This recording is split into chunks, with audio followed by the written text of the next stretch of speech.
Welcome to that episode of Husbands Watching Housewives. I'm Scott. And I'm Jeff. And we watched an episode of The Real Housewives of Orange County. Sure did. Should I say that differently? Do I normally say tonight? I don't know. It felt weird. It's been so long since we've done an episode. It's weird like having everything on Thursday. I know we say this every Thursday, but it's content day. Yeah, I need my Housewives spread out more than one day a week. Yeah, well, we're doing that, kind of went to this month in October, but still. Yes. Yeah, no, also, I feel, even though it's been a while since we've done an episode, I've been chock full of, Housewives drama and everything, with Katie being all over the podcast. Not the blogs. She's not going on bloggers. She's going on podcasts. She's not going on blogs because it's not 2014. Yeah. And there aren't blogs. There are blogs, but, these are content creators. She's over there talking to Michael K. on Delisted. That's what's going on. Michael K. So she's yeah. So Pink is the new black. Yeah, it's been a long week. Catch y'all up on our lives. I went to my high school reunion. We went to my high school reunion. It was a lot of fun. I wish I had some juicy, oh my God, I can't believe so-and-so looked like such and such. But no, it was a good time. There was no drama. It's I was saying to you, it's interesting, you've known these people and kept in touch with many of them for 30 plus years. Even before that, you knew them since the 6th grade. So the fact that you're still friends with them and want to gather, it wasn't everyone from your class, but it was a significant portion. Yeah. Showed up and wanted to, come and see people and flew in from other states. And, just something that I don't have because I don't care to reunite with anybody that I don't keep in touch with, via Facebook or whatever, or see them in person from time to time. But I don't need to go to a reunion. But going to yours was social fun, and everyone was so nice. And you would introduce me, this is my husband Jeff, and they'd be like, I know Facebook. And I'm oh, social media is doing its job. Even though we don't really post that much. No, not these days. No, 5 years ago we were. Yeah. I would say 3 years ago we were, even less than. Yeah. It's really the last couple of years we've gotten more into Instagram, I feel like. Yeah, that's but we still check into movies. That's true. That's true. We still check in, with post brunch and everything and that sort of stuff. So a lot of, cat stuff, but it was we're doing our meal, oh yeah, meals, but whatever. But now we can just cook the same thing over and over again, like most married couples. Exactly. The little pork lo mein tonight was pretty good. It was delightful. It was quite delightful. So good. We should get Meal Lime to sponsor us. Right. Meal Lime is a great app that we've been using since 2019. This is now the infomercial part of it. Yeah. And they are not being sponsored, not paid. If you need a good meal planning thing, Meal Lime's great. We did it because when we moved in together, we were like, what are we going to make for dinner? I think we should back up and be when we moved in together, neither of us truly cooked. You would make food, and I would make. This would be my meal. Meals. On Sunday, I would make a meal either chicken or steak or pork chops, and enough to last me 3 days. The other 2 days, I would do spaghetti. And then there'd be one day I'd do a frozen meal. And then on Saturdays, which is my crazy day, wow, I would have hot dogs and French fries that I would make. I would bake French fries and boil hot dogs. It was a very simple single life. And, when I moved in, I was I don't know what to do because I bake chicken on Sundays for, I don't know what to make for you. I make these, it was always drumsticks, never breasts, never thighs, always drumsticks. I don't know how you make chicken on the bone like that. I fucking can't stand it. But it was it was my thing, and I would sometimes do barbecue sauce on them. I love your little single I went wild. Sometimes I did barbecue, sometimes I didn't. Sometimes it'd be green beans, sometimes it would be corn, maybe yeah. But I didn't really get into vegetables as I am now. Right. We moved together. So anyways, that was my whole thing. And your thing was you would eat sporadically. Right. Because, you're a person who forgets to eat lunch sometimes. They're oh, I forgot to eat lunch. And I'm I don't know this world. Yeah, I can, one large meal will carry me through the day, usually. Yeah. And if it doesn't, it's enough where I can just go to bed, or I'll be okay, I'll have a few chips and I'll be fine. Or you would order in, or you and your older mate would You go to the KFC Taco Bell down the street. That's right, KFC Taco. Why can I never remember her name? She was fantastic. She worked with her. Yeah, Ben always remembers her name. It's not Francine, but it's something. Paulette. Paulette, the KFC Taco Bell on Terravol. We love you if you're listening. Be awesome. Paulette's like, oh my God, I'm their number one fan.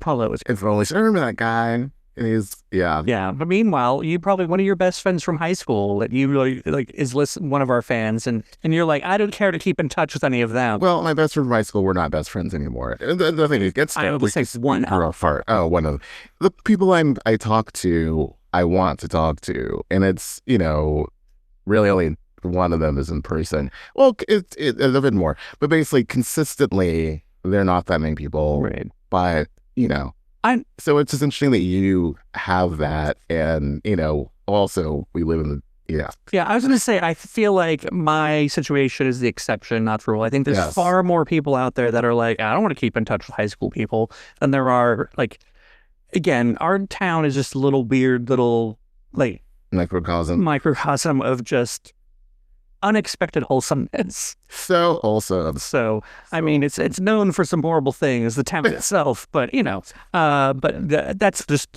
bad reputation. Yeah. So anyway. So I'll shoot a documentary, and that should be us. I don't want to make it. I don't make movies. You know me, I love going to movies. I don't want to know how the sausage is made. Production is a lot. Yeah, having to archive and keep track of that and then have a way of editing it and all that stuff. Although we have a good friend who's an editor. He could help us out with that. That's true. So, that's true. Maybe we should make some documentary. I don't know. Oh, that's right. Yeah. I can. It took you a while to figure out who I was talking about. I know. Yeah. It would have to be a cartoon for him to edit.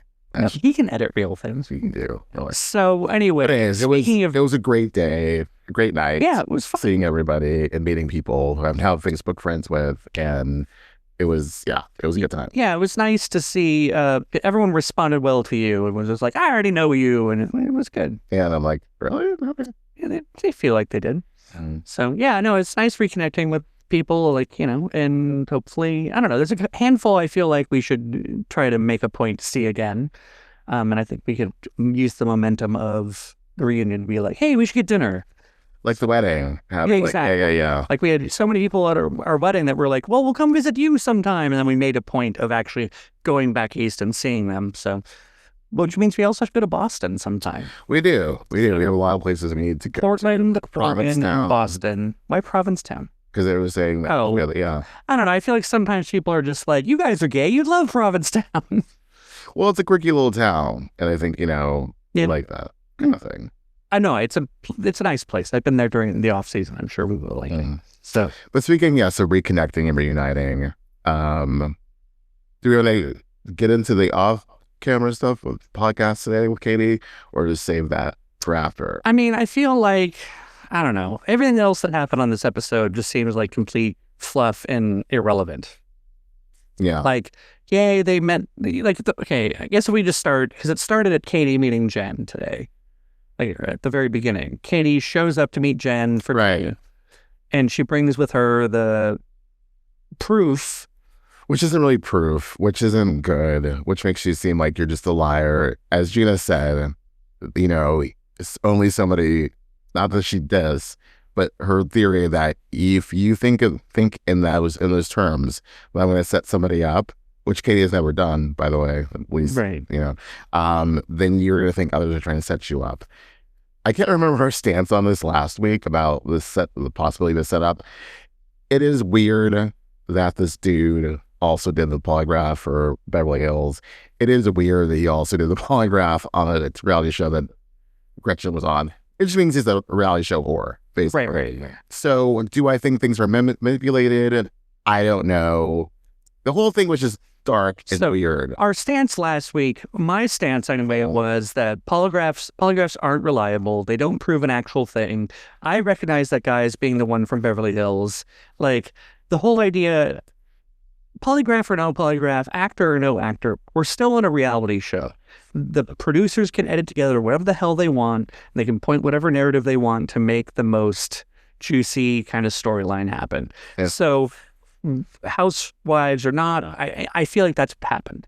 I was going to say we could skip over Katie and all of her appearances on podcasts and everything today, but I really think it comes down to, I think we need to talk about it because I believe Katie.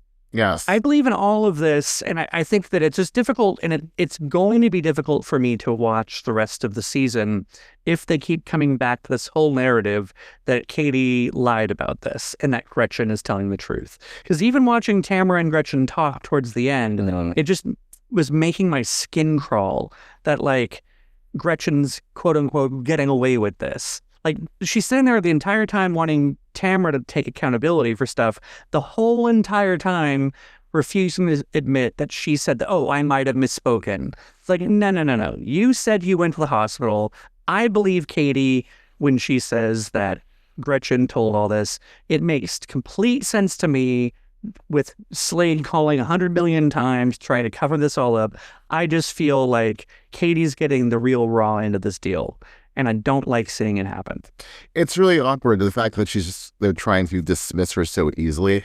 Beyond the Gretchen of it all, just, you know, at the beginning of the episode, actually started with Gretchen and Emily meeting for those stupid testosterone. Oh, is that what the beginning was? Yeah. And basically saying, you know, Gretchen saying, well, if she's around, I'm not going to come around, which is very Jenn of her last year with Kristen. But, you know, Emily is saying, like, you know, hopefully she can just be gone. And it's like, the ease of which you are trying to dismiss and eye somebody out because you perceive everything they're saying is a lie when that you don't know that for sure. And did Katie make mistakes? Yes. Has she lied? Yes. Is she a terrorist? No. Is she an artist? No. But you're acting like she is, and that she's the worst, and you need to rid her out of your lives because she's just like, right. Like, she's worse than Jen Shaw. She's worse than Kelly Dodd. She's just like, oh my God, worse than Alexis Bellino. Right. In Shannon's mind. Her mere presence somehow just sullies your, you know, sensibility. Right. Yeah. It's really, really hard to take. And it's like, from kicking her out of the house last year or last episode to now, I hope they just don't mention her at all. Yeah. Like, I think, you know, the sit down with Jen, if I was her, I wouldn't even like brought up the fact that this could have been a setup or these were or actors. It just didn't really do anything because really when it comes down to it, I think Katie cares about Jen. I don't think she's bullshitting about that. She cares about Jen. She put a lot of effort, energy, and revealed a lot of herself in that friendship. And it's hard to let that go. And so she went in there like wanting to salvage things, and Jen went in there wanting to break up with her. Like, that was a breakup. Yeah, that was a breakup. Talk about breakup. We had a lot of good times together. Right, you know, and I really value what we, you know, But like, she wanted to break up with her. Because of Gretchen. Yeah.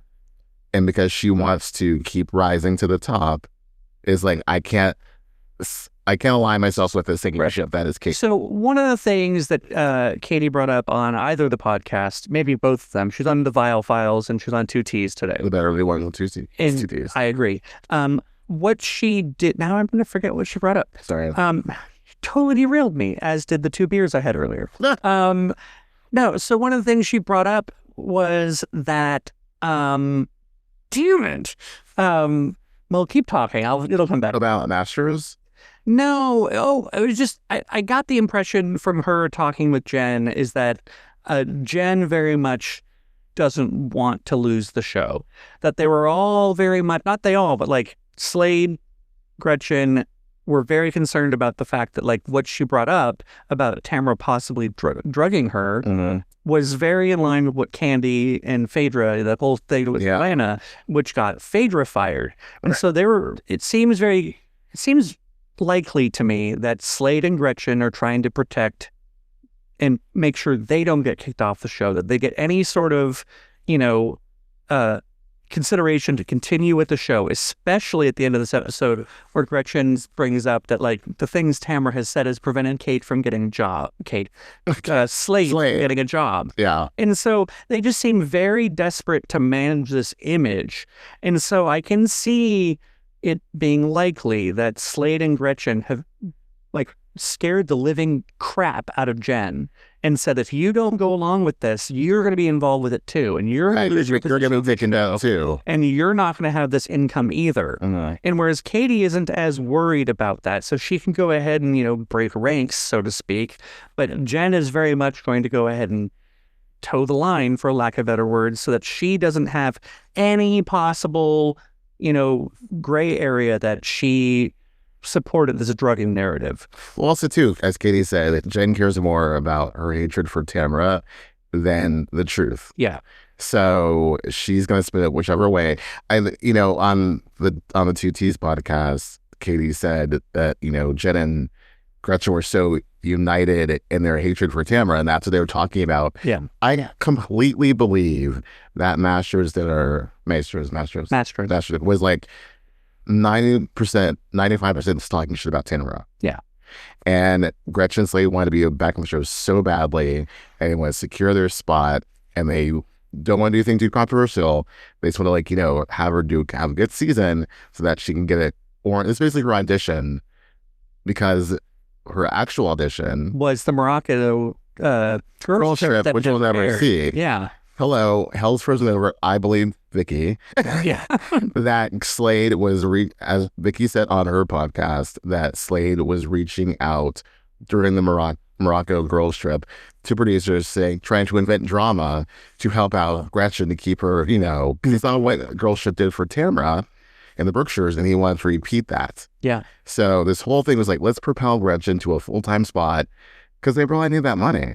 Yeah. Because apparently Slade can't get a job. Yeah. So because that's totally Tamra's fault. Totally Tamra's fault. Every time someone goes ahead and tries to check his background, somehow it comes up that 15 years ago, Tamra called him a deadbeat dad. Let me pull up Peacock and find that episode from 2011. Yeah. And what does he do for work anyway? Do you know? Do you remember? I don't know. Yes. I mean, no. Neither here nor there. I just think it's complete BS. And then on top of it, I know we're jumping around, but I don't know that I have the patience to go through chronologically. But we'll get back for it. That whole conversation at the end between Tamra and Gretchen just had me pissed off in general, because Gretchen keeps wanting Tamra to take accountability for the things that she said, but Gretchen was not acknowledging anything, and her part in anything. And as someone who believes Katie, that Gretchen actually said this. Oh, wait, also as someone who believes the words that came out of Gretchen's mouth on camera. But she misspoke. But to have her sit there and deny this after she said it, I just can't with it. And so to have Tamra swallow a bit, fine, let's move forward. Yeah. I am not going to enjoy this. I cannot wait for it to explode. I do not want to see Gretchen on the show another season if this is how it's going to be. She's not a good character. She's just not a good character. I think that's what you meant to say. Yes. There's just something about her that is just slimy and swarmy, and and just lying so badly. And, acting so badly. I think what it is as well, and a lot of people have said this, is that, I think, and we have in the past, when all these shows go dark and get dark, it's when the actual production of the show becomes a storyline. When there's people manipulating the truth so that they can continue to be seen in a certain light. And I think where we like the shows is when they admit to it and it's light and fluffy, or it's just petty drama that who cares if I said that? And in these things, the things that are being brought up are actual serious things where people wouldn't care if you said that. Let's go back to the things where you said, okay, I know it's cancelable in very certain situations, but if we went back talking about the, Tamra's pulling up that picture of Jen, that's some darker stuff, but it's not as dark as this. Showing up. It's petty. It's petty. But there's a way you can come back from saying, I was just trying to show that you were a bad dresser and you didn't look as good as you do now. You've had a glow up. Right. So, yeah. And so there's ways to get back to it. But I'm tired of this whole, manipulating the story so that you can have a position on the show. Well, it's also, it's because it's a story from years ago. That's even worse. 12, 13, whatever years ago. And it's that. It's what you said, also, making production basically a story. And it's also investing so much energy in things that happened off camera, right? Which production hates. Right. This Master's Dinner was not filmed. Right. So we only have he said, she said. And again, it's this whole... But what was filmed was Gretchen saying she went to the hospital. There's no misspeaking around that. Right. I just cannot with it. And so, like, I don't know, like, I kind of feel like Shannon must have felt at the end of this episode where she's like, great, now I'm the only one who looks like an asshole now, you know? It's just like everyone else is pretending, but Shannon's actually sticking to her guns and being like, I don't want to move forward because the way Tamra treated me was bad. And seeing those trailers where Tamra's bringing it up again.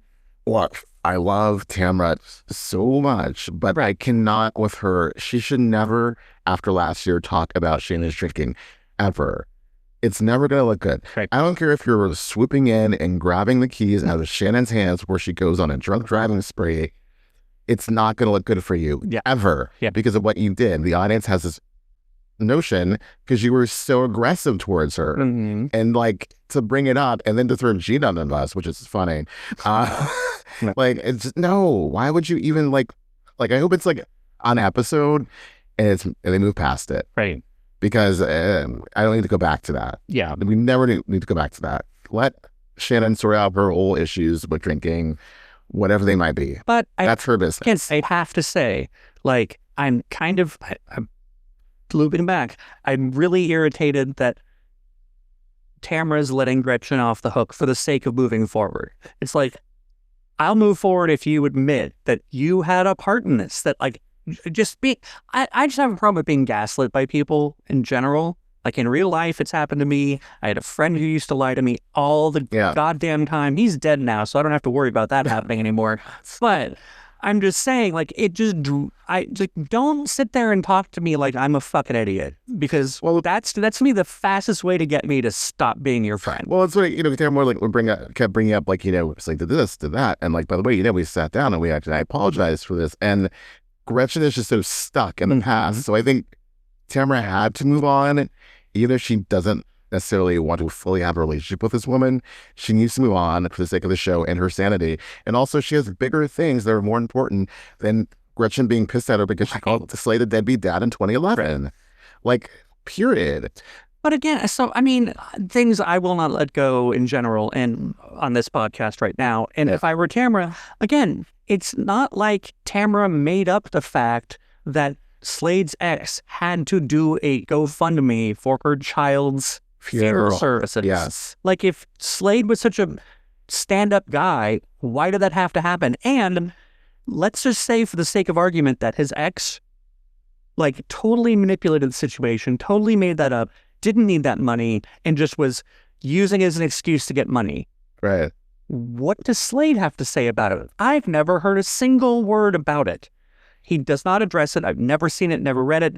They don't even bring it up. So all they sit there and do is this horrible Republican thing that we keep saying out there where, yes, this is a fact, but we're just not going to address it. We're going to go ahead and say it never happened. It's fake news. No, that happened. So for me, it just drives me nuts that Tamra's letting Gretchen off the... Well, because Tamra didn't just like pull this out of nowhere. She, you know, she's had examples of Slade being a deadbeat dad. So it's not a lie. But I mean, I guess the only solace I'll take in it for Tamra moving on is that these two do not deserve any more conversation. Right. Slade and Gretchen. Yes. Yeah. Agreed. Because just having them on the show, period, and hearing about his crooked dick and like whatever. And she thinks it's cute to be all like, no. Nothing about her is cute. It's weird. Like, she's just odd to me. Yeah. Like, but that's that. Yeah. And then I'm disappointed, you mentioned it earlier, I'm disappointed with the tact Emily's taking about the whole dismissive, you know. So dismissive. Of shady. So dismissive. And just how quickly she's just like, want to be buddy with Gretchen. It's like, let's get shots in the butt together. No, Emily's best, I mean, it's a horrible thing that's going on with her, but what I care about with Emily is her storyline with her son. Yeah. And him getting better and like trying to sort that out. And this whole Katie thing, I just don't want them to bring Katie up at all. You know, of course she's gonna come up throughout the season, I'm sure. We won't see her until that sit down with camera, which is gonna happen on camera. Mark my words. But I don't want to hear them just basically call this woman everything but a child of God. Like, it's gross. Yeah. And it's all when it's, and freaking Heather, like, And I like Heather for the most part, but I don't need your intense humor with this.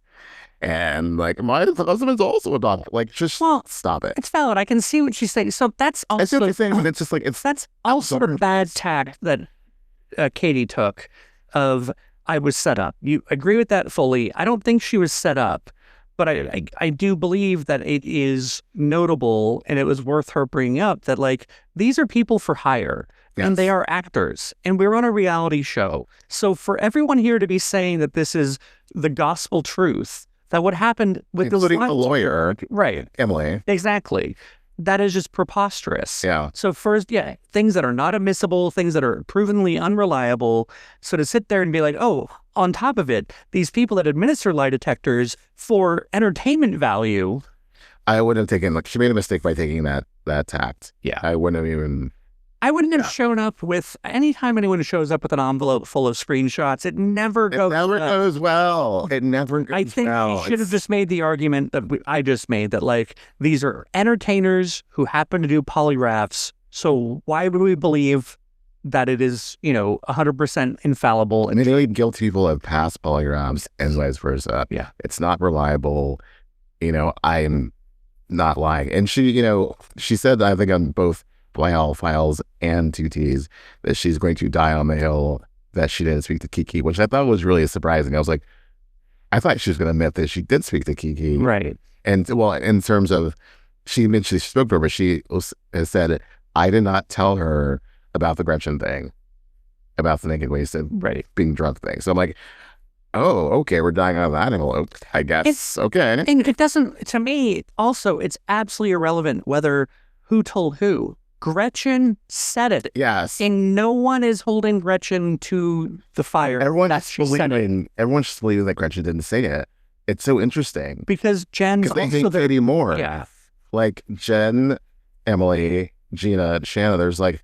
And Shannon heard it with her own 2 ears. And she's still just like, okay, but I mean, that's what you said to me, but I'm just going to let it go. It's so interesting. I don't think Shannon's letting it go. I think Shannon this season is mostly checked out. I mean, I think she's just kind of like... Well, Shannon really tough season last year, so... So, I mean, she gets a little bit of it. I mean, does she get to invite her daughter to the beach party and be like, let's... Wasn't invited to that beach party, okay? Like, what? Look, I'm not going to be callous. I am very glad that Gina's ex-husband did not die of a heart attack. Oh, absolutely. For her sake, for the children's sake. I didn't need to see his wife show up twice. I didn't need. I'm very happy for you, man, that your husband didn't die, but I don't need to have him crying at this beach, whatever that was. Mm-hmm. The beach croissant lunch would be with like that, and like, oh, it's Heather's friend and like Jen's friend. All these are randos, and then Sophie shows up, and I'm like, what are we doing? You do not like random housewife guests. Hate random housewife guests. I mean, will not affect the plot at all. Atlanta did that 2 seasons ago. During it was like kind of it was just, it's whack. The one random housewife guest we wanted was the real estate agent from Orange County. She was the best. She was the best because she sat there like, whoa, what's going on? She was great. We need her back. Woman of color. I also have to say, I hate giving it to Gretchen, but Gretchen's right. I mean, Joe isn't just showing up because Tamra's besties. Oh, right. Yes. I mean, but girl, what do you expect? And it's funny that like they don't interact at all. Yeah. Like she shows up. I like, oh, like, hey, how you doing? Nothing. And I liked how you're like, we don't need to hear about Joe's work. They love showing that couch clip. Yeah. Yeah. But I enjoyed seeing that clip from the reunion of Andy and Slade. Oh my God. Slade. Like, Slade, you are delusional if you think you left the show. Yeah. Of your own choice. Your own volition. There's no room. Oh my God. He's just a sleaze bag. I mean, that's a bit strong. Isn't it? Sleaze bag. I mean, do we know? Do we know anything other than what we've heard on podcasts? And we've seen that true. From the bloggers? We saw like that freaking that his horrible stand-up with Tamra and Ashlyn, man. He called like, I remember that season he called Vicky Miss Piggy. He's a horror. He's just I'm not saying he's a horrible person. He's slimy. Well, we also know he's not funny. That's the one thing that we can guarantee. Yes, and he was blowing up Matt's phone. I love how Matt. Now, I was weirded out that Matt has my spicy Asian as. I mean, if you were like my huggy black husband, I would be like, whoa. Yeah, wow. I'm like, it's a bit much. I mean, at least if you're okay with it, fine. But it's just weird. I'd also change it before I knew a camera was going to be filmed. Exactly. I'd be like, honey, I don't want to put off the wrong, thing. Yeah. Even though you and I are cool with it. Because, I do call you my hunky black husband all the time. All the time. All the time. Yeah, that was a little bit weird. But I have to say, like... The amount of Slade calls. The amount of Slade calls is very suspicious. If you're not freaking out trying to, like, do damage control, why would you call someone so many times in a row? Yeah. So many, like, just missed call. That just was weird. Yes. So, again, they're just... Something's not right with the buttermilk. No. Something in the buttermilk ain't clean. And it's because it's Slade. Something that buttermilk is crooked. Slade's wiener. Slade drugged the buttermilk. Yeah, no, hey, you can't say that. No. Allegedly. I mean, I might get so sick, I might go to the hospital, or I might need to go to the hospital, but I'm not going to go to the hospital. Didn't say that. I misspoke, you guys. My headband was too tight. What I was saying. Yeah, I'm not liking. Again, if we find out later that Katie was lying and this is all a big thing, I will eat my hat. But it just, again, this just seems too much. It's too much. I don't like the pylon. I do not like the pylon.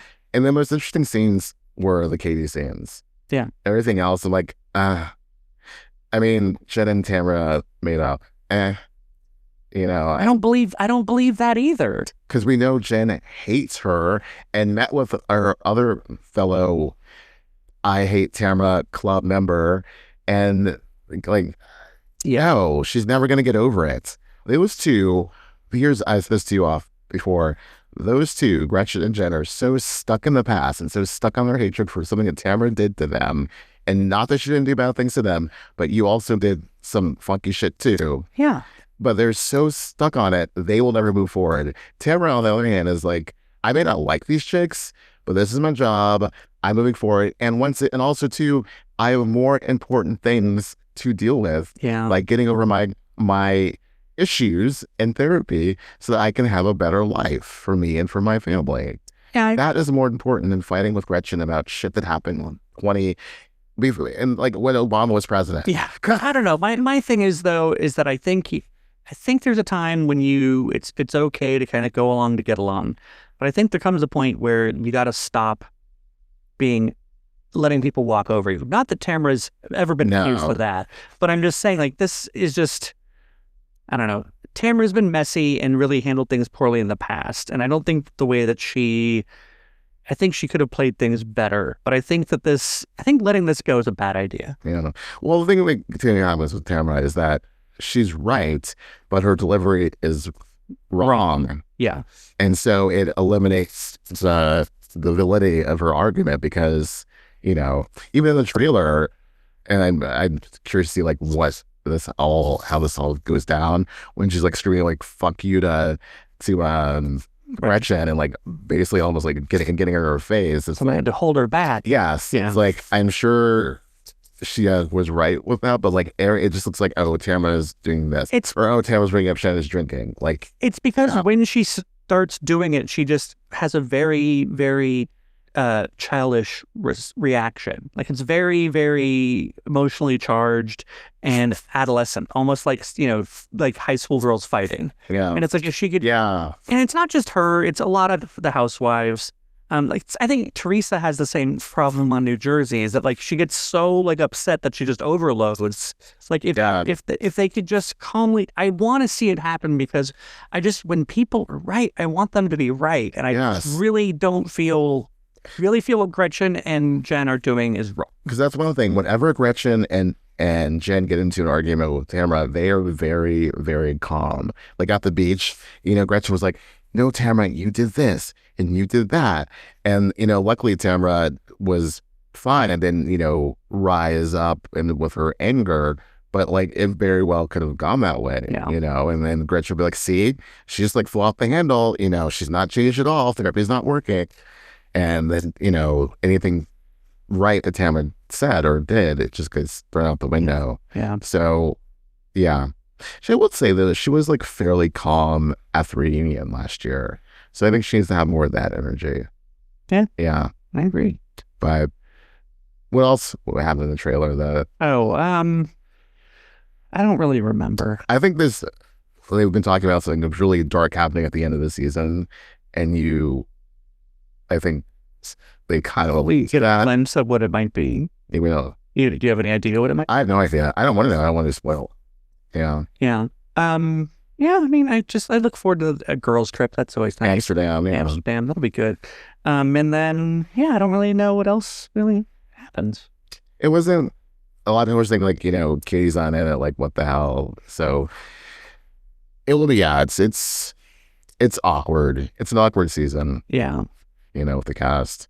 So, hopefully it's improves. Like, I thought, like, to go from that, like, the high drama of last week to, like, this, it's kind of like, Well, I mean, there's got to be, it's got to be crescendos and got to have the valleys so you can enjoy the peaks. Right. But, I feel like, I don't know, icing someone out altogether. That was another interesting thing Katie said, or I think on the Vile Files was like, or maybe Nick Vile said it, was like, why would anyone want to come on this show if this is how they're going to be treated? Right. Like, what do the other women think is going to happen? Like, it's similar to what happens in New Jersey with, like, was it New Jersey? Or Potomac, where it's like, you got these new people on and you keep icing them out. It's like, can't just be you guys forever. We've already learned that. You can have the core members, but you can't. The Housewives can't be 4 people, right? So I think it is Potomac, because it's like we were saying that with Monique and with Wendy and with Candace, people were trying to be pushed out, and it's like, you're not doing what the show's supposed to be. What's supposed to be done, right? Conflict and the resolution. You're just like hovering on the conflict. I mean, I don't want to use a Karen Huger analogy, but it's like there's a pie, right? Right. And then you take half the pie and put it in the freezer. No, I'm just being ridiculous about it. But no, it's that whole idea of scarcity and how, a lot of people operate from there's not enough to go around for everybody. There's enough housewives to go around. If you bring on another housewife, you can still get the same amount of time. Just be interesting. Just because that housewife isn't there doesn't mean they're going to focus on your story. Instead, they're going to focus on something else that's interesting. And if you're being dull, you're not going to be focused on. And also, why would you want to be the one to carry the entire show?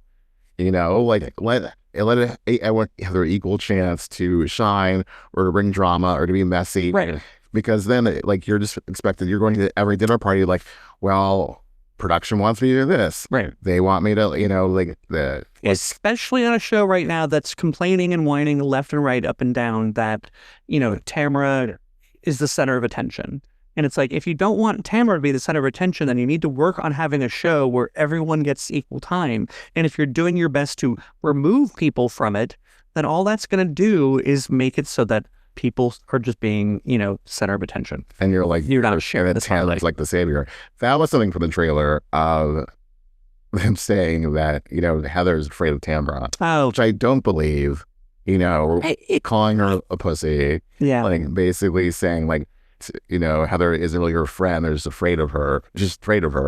That's really, it's away from Gina and Emily. It's again. Why are they stirring so much? They're trying to get their job. Right. Yeah. I don't know. It's come up a lot. It's come up years before that Heather is afraid of Tamra, and I don't know that they're using. Afraid must be some sort of weird code that like the vault. Well, yeah, exactly. Like she won't cross Tamra. She won't argue with Tamra because she knows she'll lose in the edit or something, or that you know what I mean? Because there's got to be some truth to it, because Heather has said a few things that kind of go against her, like pro Tamra, like Tamra's fine, I'm trying to be the mediator here, sort of thing. So I believe it's probably true, but afraid isn't the right word. No, and she actually spoke up against Tamra when she left New Orleans, because she said, I put so much energy defending you, and now I look like the tool, right? Because you just left, and we won't even return my calls and give me like the decency of doing that. It seems like the easy way out for Emily and Gina and everyone else is to say she's afraid of Tamra, when really the fact is there's probably way more nuanced situation of like, I think to admit that Heather's justified in supporting Tamra at it, then suggests that Tamra might be right about some things. And their whole narrative wants to be that Tamra's just irrational and erratic and completely off the handle. So I think that's where She's Just Afraid of Tamra kind of makes up for. But what do they want? Do they want Heather to like be against Tamra, like Tamra's first season back, and when they're on opposite, sides? And I mean, what? I don't understand that. Like, just let whoever be friends. Like, don't like focus so much on a friendship. I mean, what is it to you? Do you think that they're just like? Do you think Shannon, Emily, and Gina are just kind of bitter that they brought Tamra back at all? Like, still, for maybe two of the people out of that group, yes. I mean, it's possible. But girls, what were you doing so that they didn't bring Tamra back? Right. We didn't watch the season, so we don't know. I've heard bad things. We should just go back and watch when we're bored, maybe nothing else going on. We should just watch like one episode, a Tamra-free like season episode. Yeah, like the season before she came back. Yeah. And just with Noella and... Noella? What? Noella? She was a one and done. Also a woman of color. But yes, I would be curious because I've only heard bad things. Yeah. Even people who like can't stand Tamra are like, that was a boring season. So, I mean, I don't think that one boring season means they should have brought Tamra back. Oh, but two. It was two. Okay, so we'll have to do some investigating. You need someone who's gonna strike the match, and so. I mean, that's the thing, is that if no one was moving story and no one really had any sort of thing, like, I don't necessarily support having Tamra on the show just so everyone can talk about her. I'd almost rather she not be on the show and, again, give other people ways to shine. But if they had the room to shine and they didn't, then okay, then this is where the way they went. Either like you don't have Tamra, or you step up, or they bring in somebody new that you have to actually accept who maybe can move the story. And honestly, too, you're going to need fresh blood anyways. Right. It's like we can't keep doing the same regurgitation. You're seeing what's happening with Gretchen and Tamra. Like, it's boring to the audience to talk about stuff from years past that should have been resolved years ago. Right. So I don't know. I do not know, but I'm curious to see how it goes. Wasn't thrilled with this episode. Want to see what happens next. Yeah. I think I'm just too fresh on the Katie of it all. Yes. And it's just kind of irritating me that everyone's just so dismissive of it, and I feel bad. They do. I do too. And I want to say, if Katie is telling the truth, and that she, and which I feel she is, I just think it's really shitty. But again, at the same time, well, it's also just convenient. Like the girl who cried wolf, it's like whatever. Like you guys, again, like they've never lied, all that stuff. It's frustrating. I don't know what the path forward is. I don't want to say I hope she. She's got to come back. I hope she does. I mean, we haven't gotten to this part, but I saw a clip of it where Tandy asks Katie, about Gina saying if Katie comes back, she'd have to think about coming back. Girl, please. Yeah, I don't know. You need this job. The housing aren't selling. Oh, we don't know that. Don't say that. No, that's wrong. I mean, I'd buy a house just from Gina, just to say I bought a house from Gina. In Orange County? I mean, if she, if we moved down there, yeah. I mean, I don't see us moving to Orange County anytime soon. So. No. But yeah. All right. Well, I think we've exhausted this enough. I'm the worst. Very tired. We've other things to do. We got to watch Miami. We got to pod that tomorrow, and it's going to be crazy. So until next time. Okay.